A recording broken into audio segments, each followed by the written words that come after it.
Yeah, welcome back, YouTube. Got my battery around there charging on my boat. Let it charge up. I'm trying to go down there this evening. Even tomorrow, and try to catch some fish. I know the water's still high, but I'm gonna get down there and give them a try anyhow. But I'm gonna get out here this morning and pick a few things out the garden. Squash bushes, they done did what they could do for this year. I left a few squash on here for seed squash. I'll get out here and cut later. Put them up to get the seeds out of them and save them for next year. But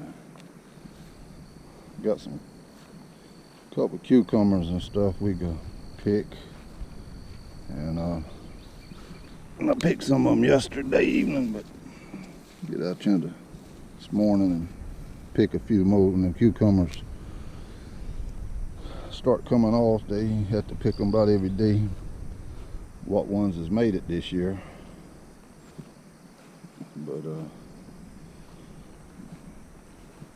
a lot of them they put on with the little cucumbers are right on the bushes and stuff. I guess all this rain and humidity we had, it rained and it get hot, humid. But the squash is about, they done for this year. The wife wanted to plant some more, but I don't know about that.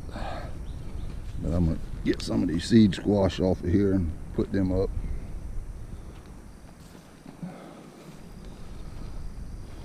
Get over there and pick the cucumbers and some okra. That's what we could have on our agenda for this morning. Got a few of these cucumbers also that I'm gonna let get overripe and leave them for seed cucumber. I'll get the seeds out. That there ain't quite big enough yet to pick. I'll give it to tomorrow. Go down here where I know where some's at.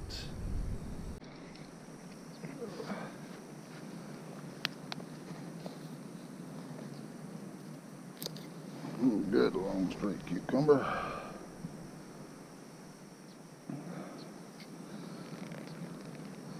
Some of these bushes I replanted. That's why you see some of them so small. They still trying to put off, make some cucumbers.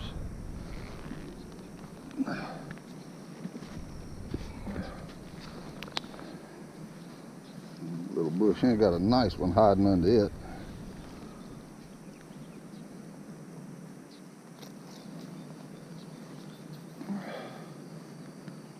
Wash these off. All this rain we've been having, they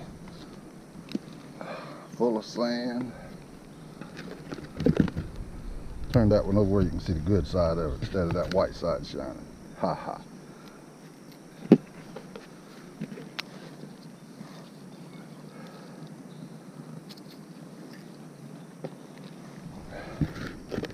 But you don't never know till you plant. Let that and they get a little bigger. This one here I'll take off in a couple of days. Save it for seed.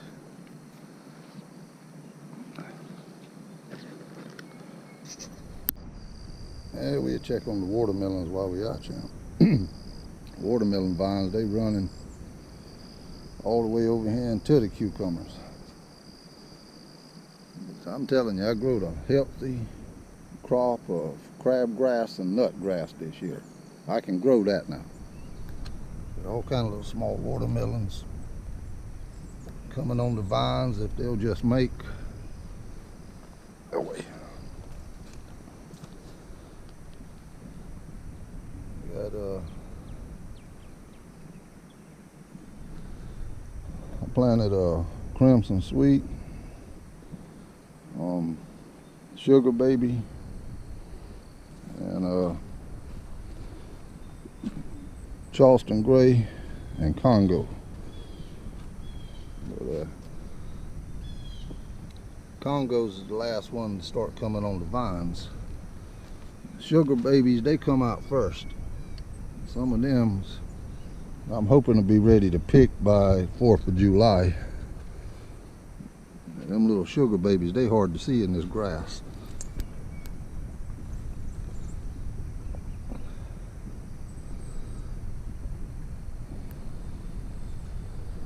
Them little Congos just coming out.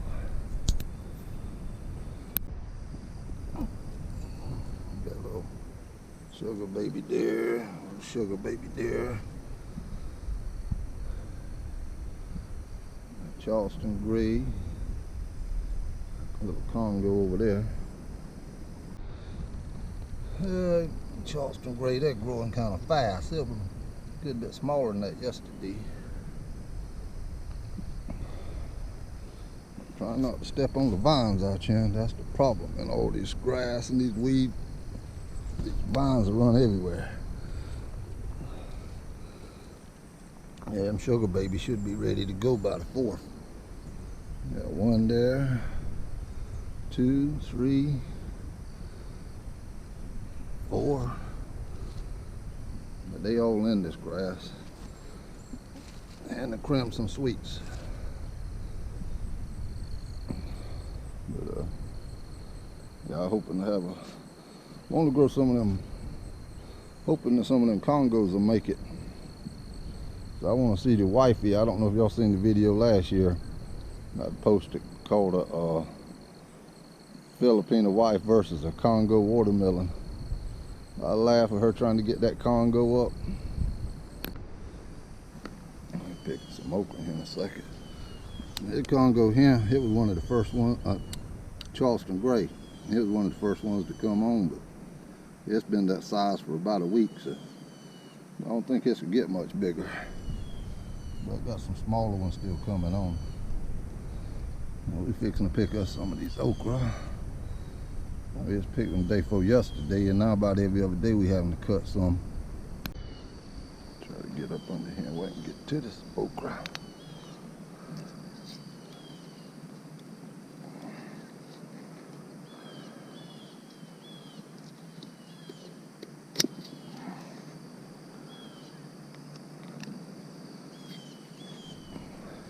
I don't eat okra,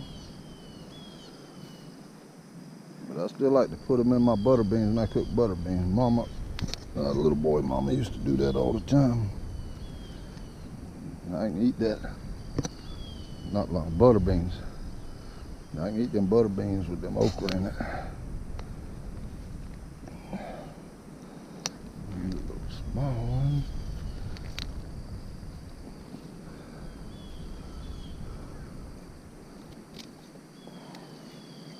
We'll cut us a few of these.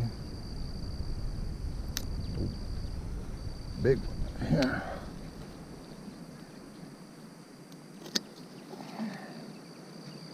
That was almost to get too big. Happen to watch where I'm stepping to when I'm picking these okra, because these Charleston grays is running from over there through these okra and coming right on out to the outside my field. In case you wonder why I got this trailer parked here with that tarp there, it's to keep the deer scared out of here. That's one thing I figured out to keep them eating up these okra, because they love these okra leaves. Charleston grays up in here, hiding up under these okra bushes. A lot of Charleston grays put on. I just hope the Congos do okay. Watermelons back there, I don't know if you can see them. Hard to see for all that grass that's come up in there with them. Well, let's break us an ear of corn off of one of these little short corn stalks while we're here. Wifey's been breaking one or two.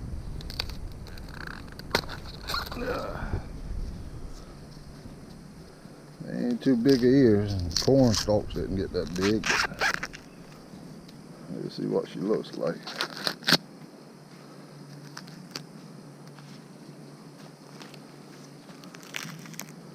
Yeah, it looks edible to me. Next year, I'm gonna plant onions, and iced potatoes, and corn right next to each other. That way, if we have a drought,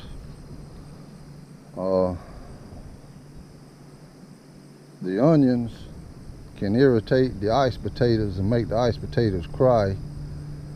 And I just hope the corn don't get too sad from the ears hearing it. But that'll kind of keep the little bit of moisture in the crop with them iced potatoes crying from the onions irritating their eyes and the corn ears hearing it. So that's the plan for next year. Plant them three side by side.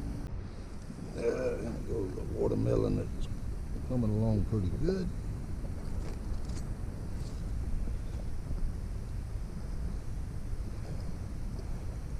But there are a lot of them little icebox watermelons in there, them sugar babies. A lot of them, they only grow so big, and they all up under them vines.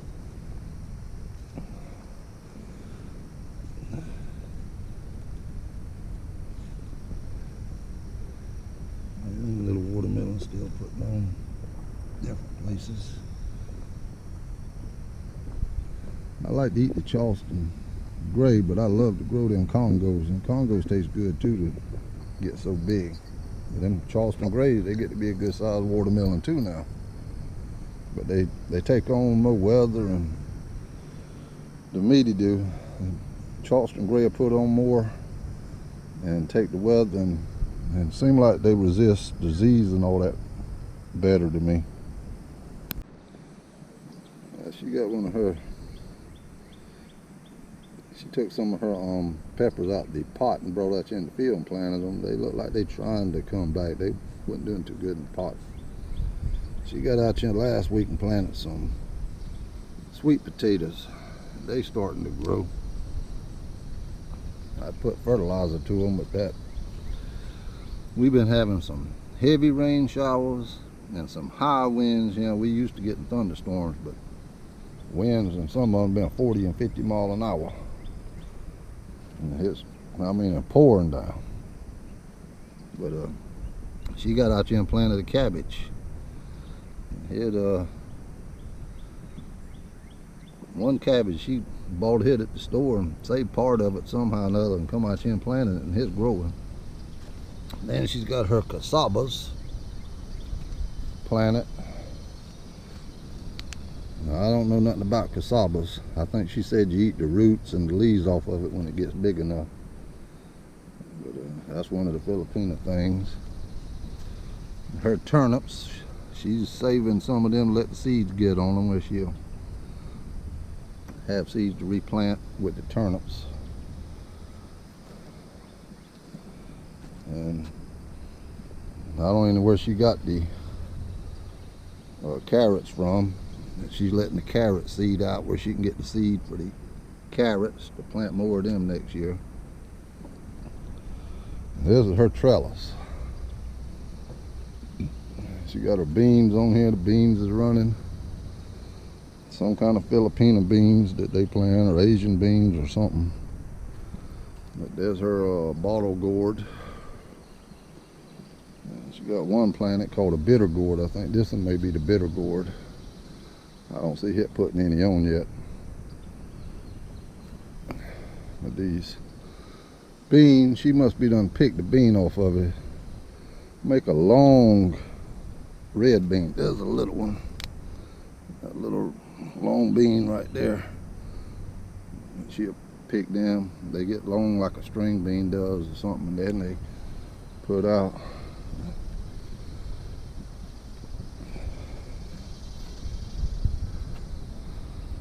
Got the bottle gourd growing all the way across now. And she says she could be eating some bottle gourd by the weekend. I tell her the only thing we knew about gourds was making a birdhouse out of them. But these ain't the ones that get the big bottom on it like we do the birdhouses. But she said they delicious.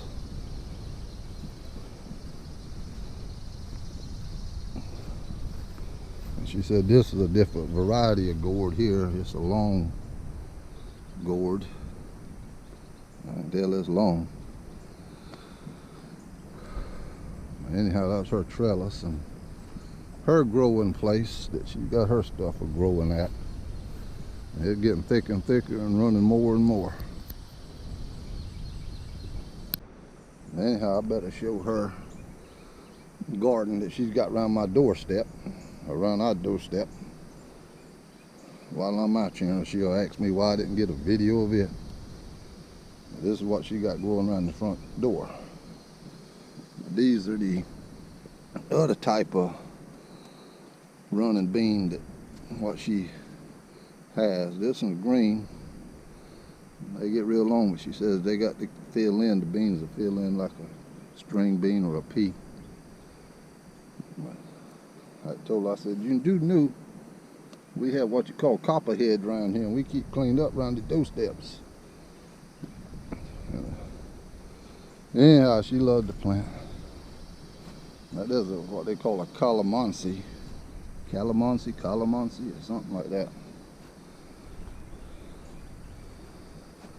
That's something other. They say it tastes like that's one of the fruits there. They say it tastes like a lemon. And I don't think she planted no lemongrass this year, but she's been out here cleaning up around it yesterday, cutting back rose bushes and all that. Anyhow, we go get straight to got the battery charging for the boat.